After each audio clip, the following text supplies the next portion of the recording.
agriculture beyond production.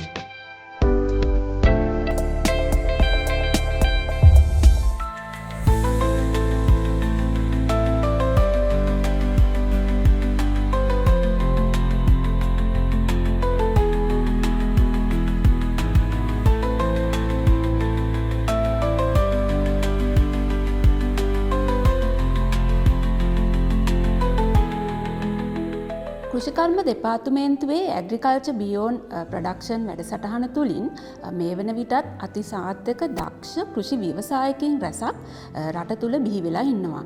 ඉතින් අද කාන්තා කෘෂි ව්‍යවසායකයෙකු වෙන්න කැමති ඔබ සඳහාම උඳුආශ්‍රිත ආහාර වට්ටෝරුවක් තමා අපි මේ වැඩසටහන තුළින් ගෙන ඒමට බලාපොරොත්තු වෙන්නේ.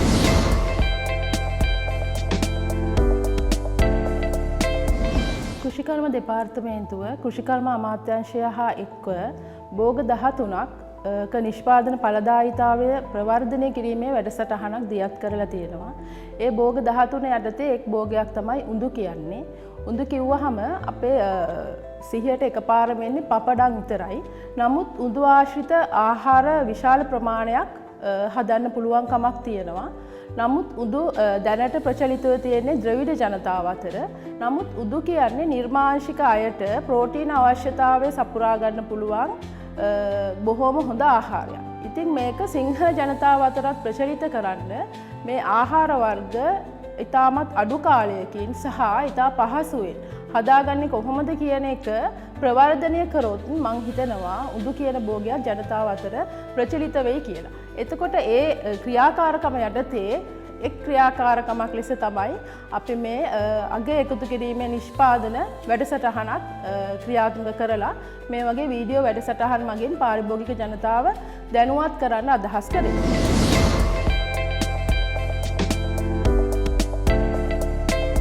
අද අපි මේ ඇවිල්ලා ඉන්නේ මහියංගන හෙළබොජුන් පරිශ්‍රය තුල. ඉතින් අද අපිත් එක්ක එකතු වෙනවා ඉතාමත් සුවිශේෂී දක්ෂ සූපවේදිනියක්. ඇය හසලක අන්තර්පළාත් නියෝජ්‍ය කෘෂිකර්ම කාර්යාලයේ කාන්තා කෘෂිකර්ම විෂයභාර නිලධාරිණී විදිහට ක්‍රියා කරනවා. ඇය තමා නමින් ප්‍රියංගිකා ජයවීර මහත්මිය. ඔබතුමියව ආයුබෝවන් කියා මේ වැඩසටහනට පිළිගන්නවා. ආයුබෝවන්. ඉතින් ඔබතුමිය මොකක්ද මේ ගැන පොඩ්ඩක් අපිට කියන්නකෝ මේ උඳු ආශ්‍රිත කොයි විදිහේ ආහාර සැකසීම්ද කරන්න කියලා. ඔව් මේ අපිට ඇත්තටම උඳු ආශ්‍රිතව අපේ මේ ලංකාවේ ගොඩාක් ආහාර වර්ග අපි අපේ කට්ටිය හදනවා. විශේෂයෙන්ම මේ එකෙන් වැදගත්ම ආහාරයක් විදිහට අපිට තියෙනවා උඳු වඩේ එක. කවුරුත් ආස දෙයක් කණ්ඩ ආස කෑමක්. ඒ වගේම උඳු වලින් හදන උඳු වලලු එක, ඒ වගේම උඳු තෝසේක. අපි අතරත් ජනප්‍රිය ආහාරයක්. ඒ වගේම අපි උඳු වලින් හොඳ රසවත් කැඳ එකක් හදනවා. ඒ වගේම අපි අද දවසෙත් අපි හදනවා විශේෂයෙන් මේක යාපන ප්‍රදේශයේ ගොඩාක් ජනප්‍රිය ආහාරයක් තට්ටායි වඩේ කියලා අපි හදනවා උඳු වලින්. මේ වගේ කෑම රාශියක් උඳු ආශ්‍රිතව අපිට හදා ගැනීමේ හැකියාව තියෙනවා.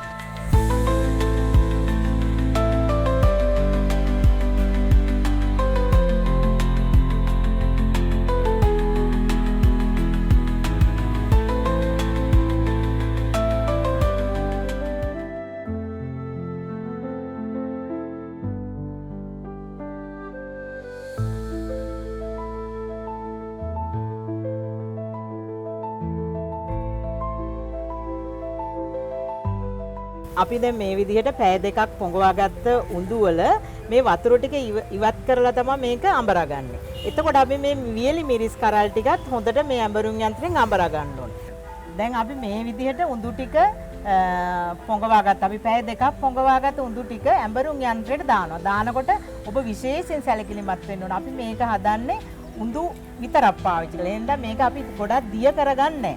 දිය කරගත්තොත් එහෙනම් අපිට මේක හදන්න අමාරුයි. බැරි වෙලාවත් ඔබ අතින් මේක දිය වුණොත් අපිට මේකට පුළුවන් හාල් පිටි ස්වල්පයක් දාලා මේක අර දිය ගතිය අඩු කරලා ගන්න පුළුවන්. නමුත් පුළුවන් තරම් වතුර අඩු කරලා මේක අපි අඹරා ගන්න ඕනේ. අපි දැන් මේ උඳු ටික මේ වගේ ඇඹරුම් යන්ත්‍රය දාලා ඉවරලා මේ විදිහට කපාගත්ත ලූණු ටිකකුත් මේකට එකතු කරනවා. මේකේ රසය අපි පොඩ්ඩක් වැඩි කර ගැනීම සඳහා. ඒ වගේම අපි මේ අවස්ථාවේදී ලුණු ටිකත් මේකට එකතු කර ගන්නවා. දැන් අපි අපේ ඇඹරුම් යන්ත්‍රය ආධාරයෙන් අඹරා ගන්නවා. අපිට දැන් ඇඹරුම් යන්ත්‍රයෙන් ඔබට මේක අඹරා ගන්න ටිකක් අපහසුයි වගේ නම් අපි පොඩ්ඩක් මේකට අර උඳු පොඟවා ගත්තම වතුර ටිකක් එකතු කරනවා. ගොඩාක් නෙවෙයි අපි ගොඩක් එකතු කරගත්තොත් මේකේ දිය ගතිය වැඩි වෙනවා. දැන් මේ විදිහට අපි මේක අඹරා ගන්න ඕනේ. එතකොට මේකට හාල් පිටි දැමීමේ අවශ්‍යතාවයක් වෙන්නේ නැහැ. මම දැන් ඔන්න අපි හොඳට අඹරාගත්ත උඳු ඇට ටික සහ අර වියලි මිරිස් කරල් ටික ලූණු ටික මේකට එකතු කරනවා. අඹරාගත්ත උඳු ටිකට මේ විදිහට අපි ස්ටීම් කරගත් කෙසෙල් මුව ටික එකතු කරනවා. ඊට පස්සේ අපි මේකට අර සිහින්ව කපාගත්ත බී ලූණු ටික එකතු කරනවා. ඊට පස්සේ අපි මෙතෙන්ට අමු මිරිස් ටික එකතු කරගන්නවා. ඊට පස්සේ අපි සිහින්ව කපාගත්ත කරපිංච ටිකත් එකතු කරනවා. අපි මේ මහදුරු ස්වල්පයකුත් අපි මේ විදියට එකතු කරගන්නවා මේ උඳු වඩේකේ රසය වැඩි කරගන්න. ඊට පස්සේ අපි මේ සිහින්ව ගාගත්ත පොල් කෝප්පයක් විතර වගේ ප්‍රමාණයක් අපි මේ වඩේකේ තවත් රසය වැඩි කරගන්න එකතු කරනවා. දැන් ඊට පස්සේ අපි මිශ්‍රණය හොඳට අනා ගන්නවා. අපි මෙතෙන්දී පොඩ්ඩක් රසය පොඩ්ඩක් බලලා ලුණු මදි නම් අපි ලුණු ටිකක් මේකට එකතු කරගන්නවා. දැන් ගොඩාක් කට්ටිය කරන්නේ උඳු වඩේ හදනකොට මේක තියෙන පිපෙන්න කාලයක්. මේක පිපෙන්න අවශ්‍ය නැහැ. පිපුම් කාරක කිසිවක් මේකට දාන්න අවශ්‍යත් නැහැ. මේක අපිට පැය දෙකක් උඳු ඇට පෙඟුණා නම් හොඳටම ප්‍රමාණවත්.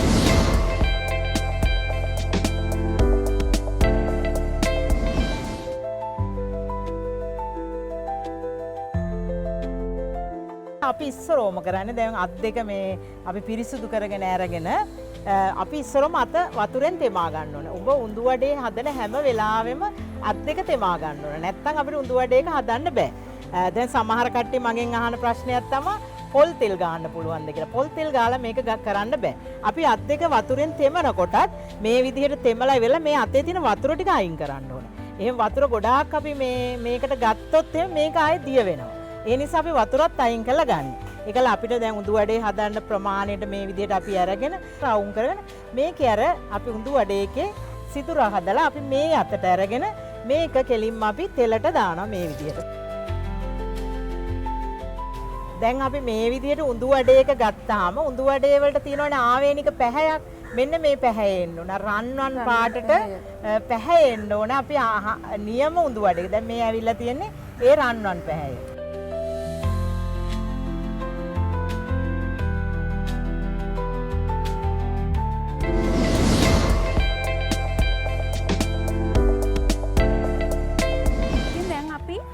බලන්න යන්නේ කොහොමද සම්බලය හදාගන්නේ කියලා. මේක ඇත්තටම නිකම් සම්බලයක් නෙමේ. පෝෂණ ගුණයෙන් පිරිච්ච සම්බෝලයක් කියලා කිව්වොත් නිවැරදි. ඉතින් අපි අහලා බලමු ප්‍රියංගිකා මහත්මියගෙන් කොහොමද මේ සම්බලය සකසා ගන්න කියලා. අපි දැන් මේ විදිහට පාවිච්චි කරන අමුද්‍රව්‍ය ටික එකින් එක අඹරා ගන්නවා. අපි ඉස්සරෝම මේ අමු මිරිස් කරල් 10ක් විතර ගන්නවා කියලා මං කීවා. අමු මිරිස් කරල් ටික මේ විදිහට අපි ඇඹරුම් යන්ත්‍රයට දානවා. ඊට පස්සේ අපි රතු ලුණු ගෙඩි 10ක් ගන්නවා කිව්වා. ඒ ටිකක් දාලා අපි මේ දෙක ඉස්සරෝම අඹරා ගන්නවා. ඔබට මේක අර මම කලින් මතක් කරා වගේ උඳු ඇට අඹරනවා වගේ මිරිස් ගලේම අපිට ගෙදරදී මේක අඹරා ගත්තොත් තමයි වඩාම රසවත් විදිහට එන්නේ.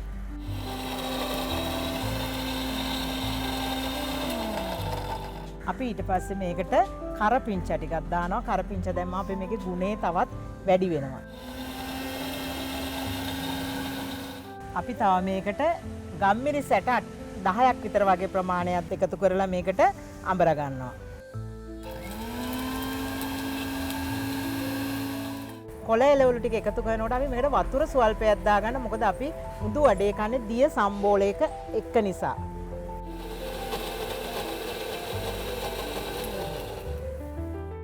අපි මේ කොළ එළවලු ටිකත් ඇඹරුණාට පස්සේ මේකට අමු සූදුරු ටිකකුත් එකතු කරනවා. මේකේ රසය තවත් වැඩි කරගන්න.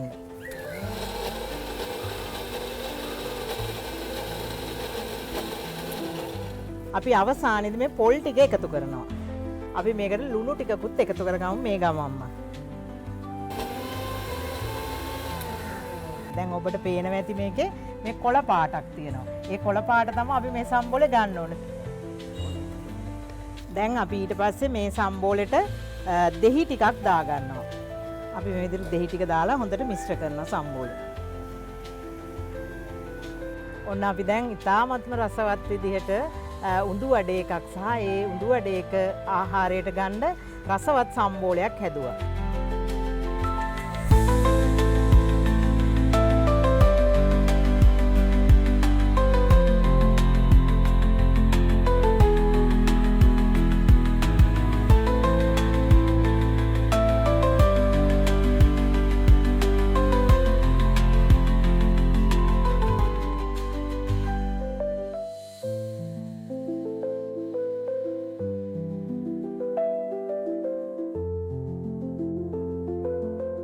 අපි ඉස්සරෝම කරන්නේ මේ විදිහට උඳු ඇට ටික අරගෙන උඳු ඇට අතින් අනා ගන්නවා.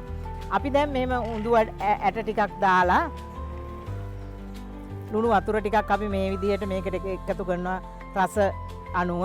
ඊට පස්සේ අපි මේක අතින් අනනවා. මේකෙදී අපි අනන්නේ මේකෙන් පිටි වෙනකන් නෙවෙයි. මේක පියලි කරගන්න. අර කෑලි දැන් උඳු ඇට විදිහට තියෙන මේ උඳු ඇට පියලි කරගන්න තමයි අනන්නේ. දැන් පේනවා ඇති මේකේ මේ ඇට තිබ්බා පියලි වෙලා තියෙනවා. ඊට පස්සේ අපි එහෙම ඇනුවට පස්සේ මේකේ රසය වැඩි කරන්න අපි එකතු කරනවා අමු සූදුරු ටිකක්. ඊට පස්සේ අපි මේකට කරපිංච ටික එකතු කරනවා. ඊට පස්සේ අපි මේකට මිරිස් කුඩු ටිකක් එකතු කරනවා රසපදම අනුව. ඊට පස්සේ අපි මේක හාල් පිටි ටිකක් එකතු කරලා මේකේ හරි පදම ගන්නවා. අපි දැන් මෙහෙම අනනකොට පදම අපිට හාල් පිටි වලින් ආවේ නැත්තම් අපි තව හාල් පිටි ටිකක් දාලා මේකේ පදම ගන්නවා. අපි ඊට පස්සේ මේකට වතුර ටිකකුත් පොඩ්ඩක් එකතු කරගන්නවා අවශ්‍ය පදමට එනකම්. අපි මේකේ අර ලුණු රසයත් හරියට එන්නේ නැත්තම් ලුණු රස මදිද කියලා බලලා ලුණු වතුර චුට්ටකුත් එකතු කරගන්න පුළුවන් අපිට. දැන් අපි මේ විදිහට හොඳට මේක අනනවා. අර අපි අත් ගහනවා කියන්නේ ඒ විදිහට හොඳට මේක අනා ගන්නවා. මේ විදිහට හොඳට අර ගුලි වෙලා මේකේ අර උඳු බීජ ටික හොඳට එකතු වෙලා තියෙන්න ඕනේ. ඊට පස්සේ අපි මේ මිශ්‍රණය අපි මෙන්න මේ වගේ ෂීට් එකක් පාවිච්චි කරලා මේකේ හොඳට මේ එලා ගන්න ඕනේ. ඉස්සරෝම කරන්නේ මේ පොල් තෙල් ටිකක් ගා ගන්න ඕනේ මේ ෂීට් එකේ. මොකද මේක ගැලවෙන්නේ නැහැ නැත්තම්. ඒ නිසා අපි පොල් තෙල් ටිකක් ඉස්සරෝම මේ ෂීට් එකේ ගා ගන්නවා. අපි ඊට පස්සේ මේ විදිහට මේ අනාගත් මිශ්‍රණය මේ අපේ මේ ෂීට් එකේ තියලා මේ රෝලින් පින් එක පාවිච්චි කරලා මේකට අපිට අවශ්‍ය ඝනකම එනකම් මේක වඩා ගන්නවා.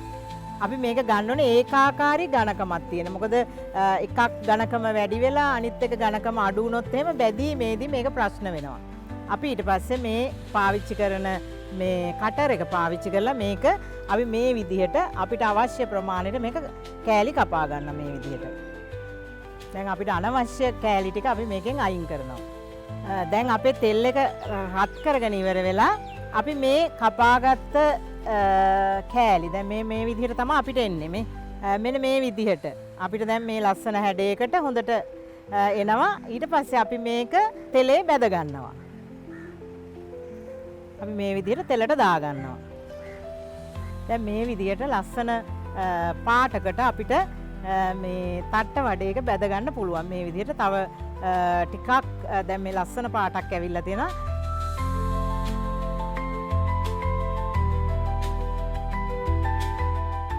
ඉතින් කෘෂිකර්ම දෙපාර්තමේන්තුවේ ව්‍යාප්ති හා පුහුණු වංශය කියන්නේ මේ සඳහා විශාල දායකත්වයක් දක්වන ආයතනයක්. ඉතින් ඔබ මේ පිළිබඳව වැඩිදුරටත් ඔබට විස්තර දැනගැනීමේ අවශ්‍යතාවයක් තියෙනවා නම් තිරේ දැක්වෙන දුරකථන අංකය හෝ ලිපිනය මගින් ඔබට සම්බන්ධ වෙලා විස්තර දැනගැනීමේ හැකියාව තියෙනවා. ඉතින් මෙවැනිම හරබර රසවත් වැඩසටහනක් තුලින් නැවතත් හමු වෙන තෙක් ඔබ සැමට සුබ දවසක්.